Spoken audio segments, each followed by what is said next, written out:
I always play these type of scenarios out in my head. When the moment of truth comes, is when you can come up big. Damian Lillard, it's Dame time. Take one. There's Lillard again from the logo. 71 points. What time is it? It's Dame time.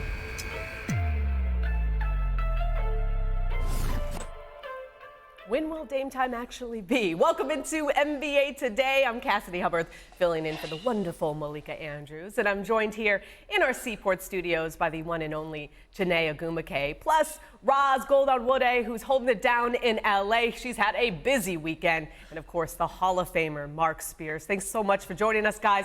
We have a lot to get to.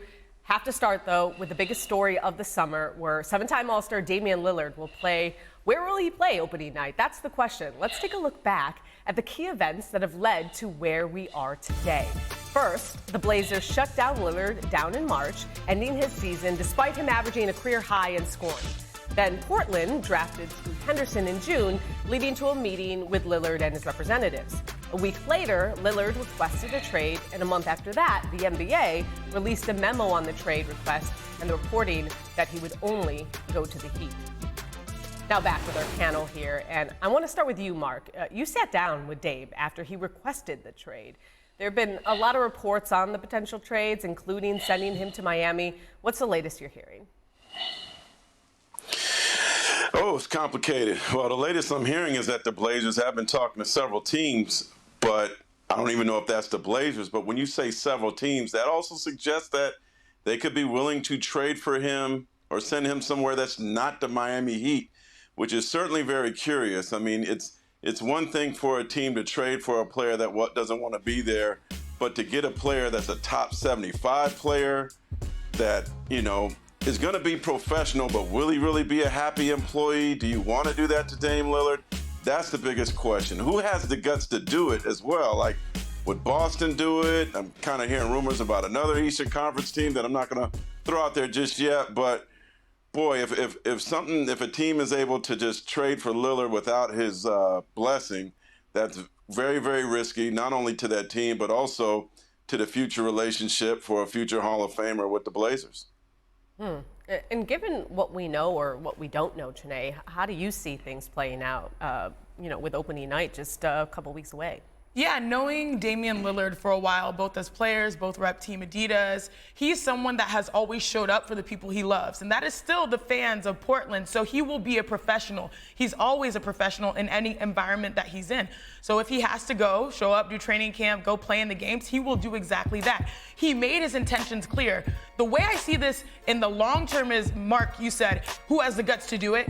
I feel like immediately Miami was like, oh, we're going to be smart with this. As the season progresses, I think that window that they thought, oh, we've got time, we've got a bigger window, it's going to get smaller and smaller. Why? Because they've got guys like Jimmy Butler and Bam Adebayo who want to win now. They don't want to go all the way back. This is a team that made it to the NBA Finals. You don't just risk that continuity with an opportunity that a guy that can drop 32 points per game. He's like top 10 in three-point makes overall in the NBA. Like, this is the perfect person to help make that push and continue off of last season. So I think as the season progresses, we will see a lot more urgency. Yeah, and you bring up the word urgency. Now we're in that type of territory, Chiney, and I feel like the Trailblazers and Damian Lillard, perhaps in his team, I would have liked to see them work together more as a cohesive unit to put together a nice exit strategy for Dame. It seemed and it appears as if there were like individuals utilizing strategies to manipulate the situation, and perhaps at times it might have discouraged other teams to participate wholeheartedly, create a market that would have worked out to get him eventually to where he wanted to be. And now they're at this weird stalemate too. And what's a real shame to me is I feel Dame is absolutely deserving of a glorious goodbye, and we're starting to get into territory where it could get awkward. It probably will get a bit awkward, and he deserves more. Even the next generation of the Trailblazers, they got a youth movement coming up. They got to rebuild, just to wrap their minds around what's coming next so Coach Billups can build that out. But we're starting to get into that, urgent, awkward territory, and had there been more cohesion, maybe this could have been handled a lot better. And you talk about the awkwardness. I mean, Dame's reputation has been he is the ultimate professional, but now with him unhappy, requesting a trade, and You know, as you alluded to, Mark, do you see Dame showing up to camp if he is not traded? Yeah, I am told that he would come to camp and he would be a professional, but how is, you guys just mentioned how awkward would that be, especially between him and the front office. In 2009, when I just moved back to the Bay, the Warriors had a rookie by the name of Steph Curry. They also had a star by the name of Steven Jackson, who asked for a trade in August. And every day when you went to practice, when you went to games, that cloud was just hanging over the team. Two players had told me that they couldn't wait for him to be traded, not throw shade on Jax, but they just was like, they're just tired of dealing with the questions and the circumstances every day of it. And eventually Jax did get traded. He didn't get what he wanted. He wanted Texas teams or Cleveland. He ended up getting the Charlotte Bobcats. So it definitely didn't work out his way. But trust me, this is like going to be even darker over the team than just Dame. It affects the whole team. And then if you're a player there, you start getting worried about, okay, am I going to be involved in this trade too? So it makes the whole training camp from Media Day on October 2nd very uneasy if Dame is there. And meanwhile, did you guys see this? The Colorado game didn't just create buzz in the football world. Heat guard Kyle Lowry and Trailblazers head coach Chauncey Billups were some of the many celebrities seen watching Coach Prime's team win that double overtime. It was wild. People up until 2 a.m. on the East Coast. I'm still tired. Obviously, this made its rounds around social media, drawing plenty of speculation due to, Dame's trade request to the Heat. But Mark, sheds a little more light here. People are just trying to grasp at straws to find anything that could possibly give us some more insight into what's going to happen with Dame and the Heat. But what more can you tell us about Kyle and Chauncey's relationship?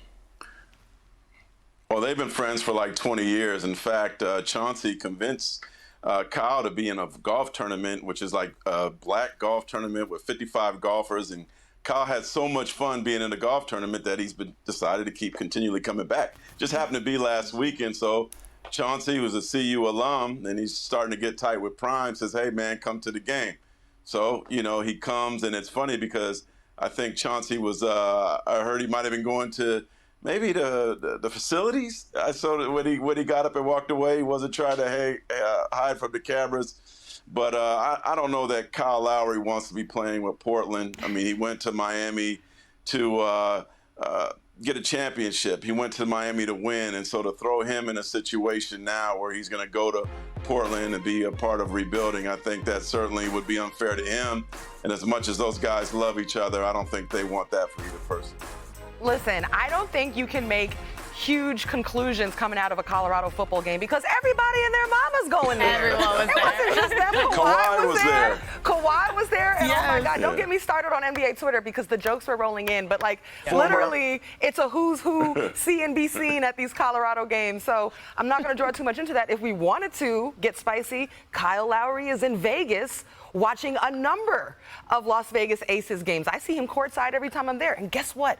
One game that he was there, Stephen and Seth Curry were there at the same game. It was the last game of the regular season, which y'all going to speculate on that as well. So it's Ros, this is where we are. This is September 18th, okay? We're still a ways away from the start of the season.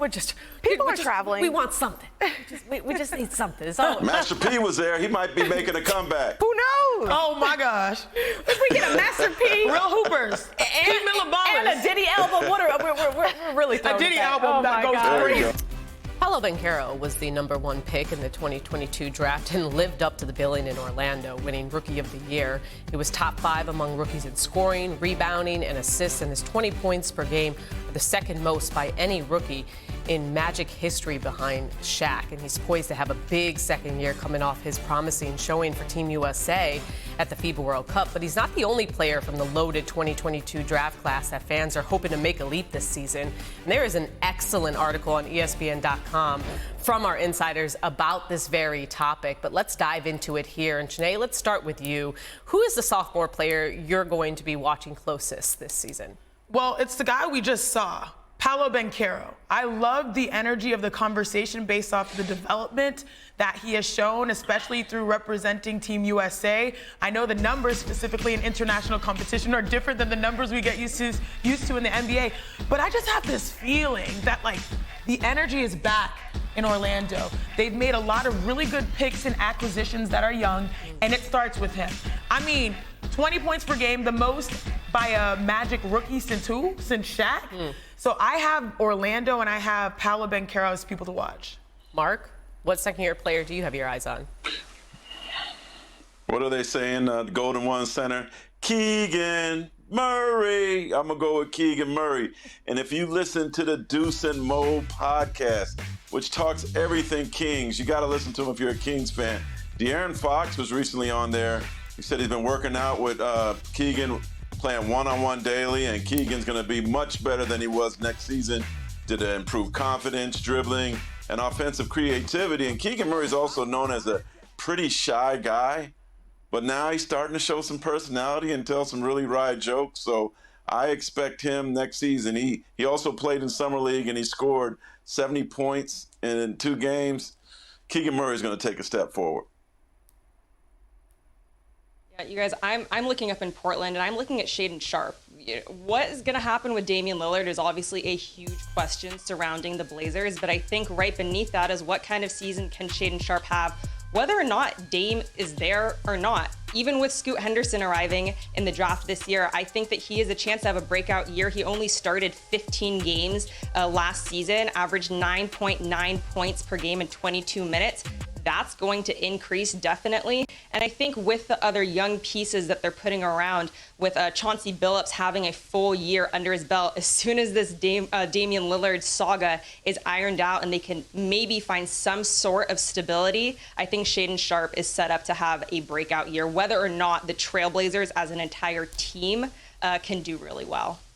All right, so those are the guys who you guys think are going to have a breakout season. But Mark,